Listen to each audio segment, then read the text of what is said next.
ओम विश्वानि देव सवितद्दुरितानि पराशुव यद्भद्रम तन्न आशुव।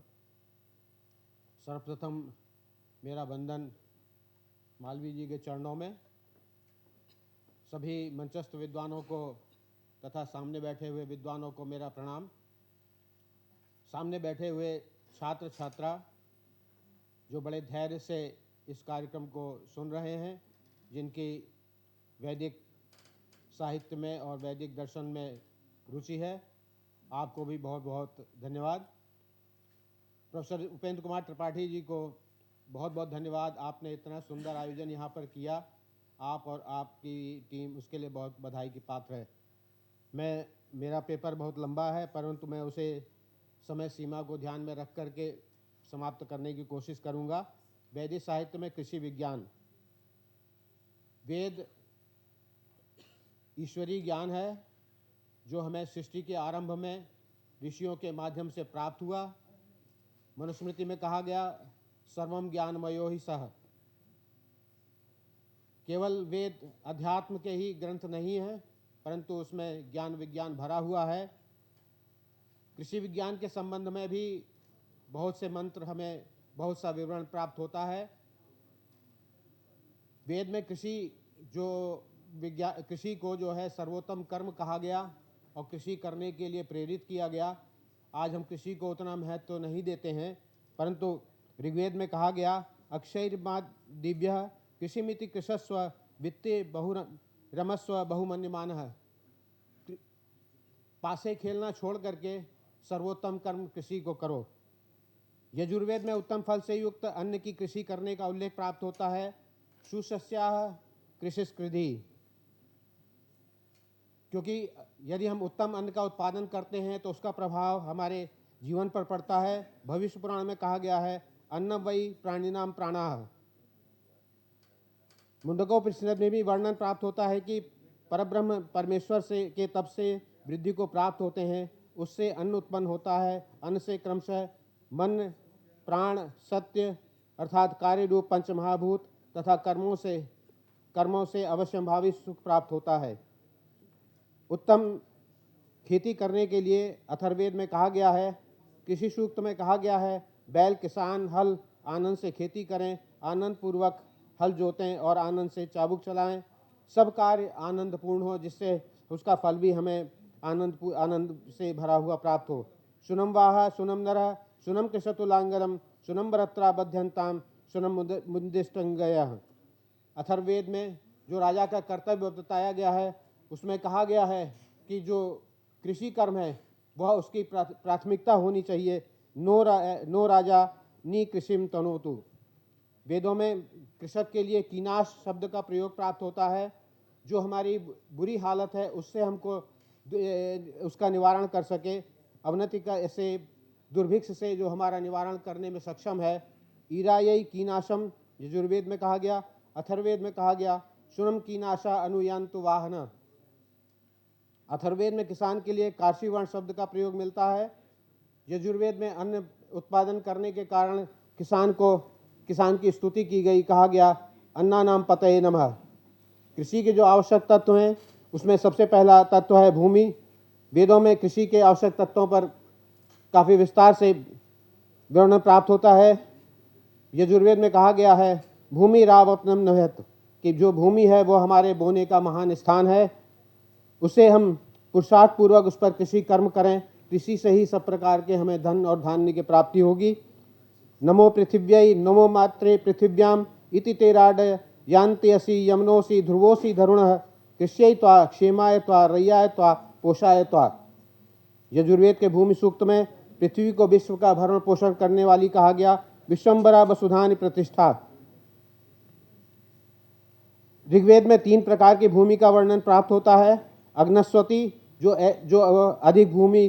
अधिक उपज देती है। उर्वरा, जो श्रम द्वारा जो अभिष्ट अन्न प्राप्त होता है उतना ही प्राप्त होता है। आर्तना, जो पथरीली भूमि है। अथर्ववेद में उर्वरा उपजाऊ, इरिणा ऊसर और सस्याह चरागाह भूमि के भेद किए गए हैं। बीज उत्तम होना चाहिए। ऋग्वेद में वर्णन है कि उत्तम प्रकार के बीज का हम प्रयोग करें। येन तोकाय तनयाय धान्यम बीजम वहद्वे अक्षितम। बीज किस प्रकार बोना चाहिए? यजुर्वेद में कहा गया उत्तम खेती के लिए औषधियों के जल से मधुर रसों में उसको पहले उसमें डुबाया जाए, उसमें भिगो करके जब उसमें उस औषधि के तत्व आ जाएं तब उसे बोना चाहिए। समवपामि समापा औषधि भी सम औषधि और रसेन सम मधुरमतिर मधुमति भी पृच्छताम। सूर्य की किरणें आवश्यक हैं। अभी आपने देखा कि सूर्य की किरणों से जो है कृमियों का भी नाश होता है, इसलिए जो है वह उत्तम कृषि के लिए उत्तम सूर्य की किरणें हमें प्राप्त हों, इसका वर्णन वेदों में प्राप्त होता है।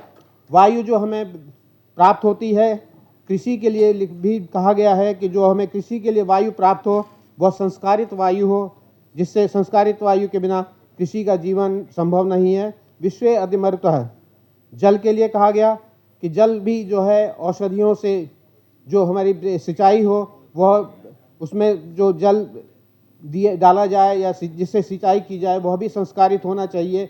अभी आपने जर्मन विद्वान साहब का लेक्चर सुना कि जल अगर संस्कारित है तो उसका क्या प्रभाव पड़ता है, वो अभी आपने देखा। सम सृजामि पैसा पृथिव्याम सम्मा सृजाम यद्भि रोषधि भी सोहम वाजम सनेयम अग्ने। अथर्ववेद में 8 प्रकार के जलों का वर्णन प्राप्त होता है, विस्तार में मैं नहीं जाऊंगा। वेदों में नदियों के जल से सिंचाई का वर्णन है।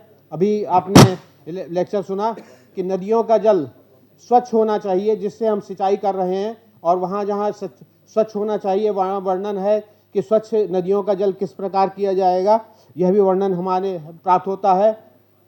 निकामे निकामे न पर्जन्यो वर्षतु, जहाँ हमारी आवश्यकता हो वहीं वर्षा प्राप्त हो, हमें अधिक वृष्टि न हो और सूखा भी न पड़े, इस प्रकार का विवरण प्राप्त होता है हमें। खाद के लिए भी प्रयोग वर्णन है कि जो औषधि विशिष्ट द्रव्य वृक्ष वनस्पतियों तथा गोबर से निर्मित खाद है उसका वो हमें प्रयोग करना चाहिए। हरी खाद के लिए जो कहा गया है कि वेदों में औषधियों से निर्मित जो खाद है वह हरी खाद के रूप उसको कही गई, और जो गोबर की खाद है उसका भी प्रयोग करने का वर्णन प्राप्त होता है कि उससे हमें उत्तम अन्न की प्राप्ति होगी। इसमें जहाँ मैं पढ़ रहा था कि जहाँ हम रासायनिक प्रयोग कर रहे हैं या हम जो खाद के रूप में मल से उत्पन्न खाद है उसका प्रयोग करते हैं तो इसका प्रभाव हमारे दैनिक जीवन पर भी पड़ेगा। अगर हम उसका प्रयोग करते हैं तो हमारे मन भी उसी प्रकार दूषित होंगे, इसलिए हमें जो इस प्रकार की खाद है उसका ही प्रयोग अपने जीवन में करना चाहिए। रक्षण के समय के विषय में कहा गया कृषि को जो हानि पहुंचाने वाले तत्व हैं उनको इति शब्द का प्रयोग में मिलता है। उसमें टिड्डी हैं और चूहे हैं या और भी जो नुकसान पहुंचाने वाले तत्व हैं कि उनसे भी संरक्षण के लिए कहा गया है। जो उपकरण है कृषि के उसमें 6 प्रकार 6, 8 और 12 बैलों वालों का वर्णन मिलता है कि उनसे जो है वो खेती की जाती थी। सुसंस्कृत कृषि के लिए जो कहा गया उसमें कहा गया कृषिश्च मयि यज्ञेन कल्पताम, जो हमारी कृषि हो वह यज्ञ से संस्कारित कृषि हो। पृथ्वी च मयि यज्ञेन कल्पताम, जो हमारी पृथ्वी है वह भी जो है वह यज्ञ के द्वारा सुसंस्कृत और सुवासित की गई हो।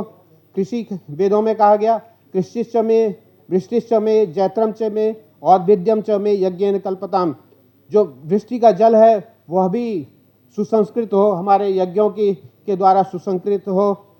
वृक्ष वनस्पतियों को जो वायु प्राप्त होती है वह भी यज्ञ के द्वारा सुवासित हो। खत्म। यजुर्वेद में प्रार्थना की गई कि सूर्य वायु और सूर्य दोनों हमारी सभी से संतुष्ट होकर उत्तम फल से युक्त औषधि और धान्य प्रदान करें। सुनम सीरा हविषा तोषमाना सुपिप्ला औषधि कर्तनस्मयी, अग्नि के माध्यम से जो हवि हमें प्राप्त होती है, अग्नि के माध्यम से वह खाद रूप में किस प्रकार प्रयुक्त होती है, वह जब एटमॉस्फेयर में जाती है तो उसका प्रभाव एटमॉस्फेयर में पड़ता है। वह यज्ञ की खाद को उसको यज्ञ की खाद कहा गया वेदों में। सुना सीरा हविषा तोषमाना सुपप्ला औषधि कर्तनस्मयी।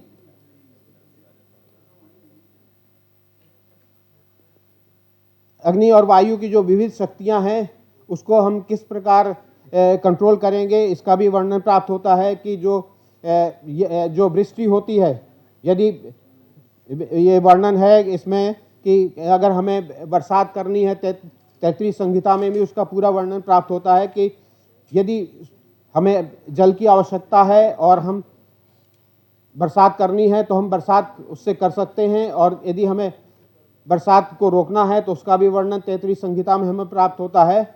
इन्हीं शब्दों के साथ मैं संक्षेप में यही कहूँगा, जो हमारी वैदिक कृषि और ऋषियों की सोच थी, आज उसको प्रैक्टिकल रूप में लागू करने की आवश्यकता है। अभी आपने देखा कि किस प्रकार हम, यदि प्रदूषण बहुत ज़्यादा है तो छोटे छोटे यज्ञ से काम नहीं चलने वाला है, हमको विशाल यज्ञ करने होंगे, और हमें जो हमारी औषधियाँ हैं और जो हमारे औषधि तत्व हैं उनका भी हमें अपने जीवन में प्रयोग करना होगा। इन्हीं शब्दों के साथ मैं आप सभी को बहुत बहुत धन्यवाद देता हूँ। धन्यवाद।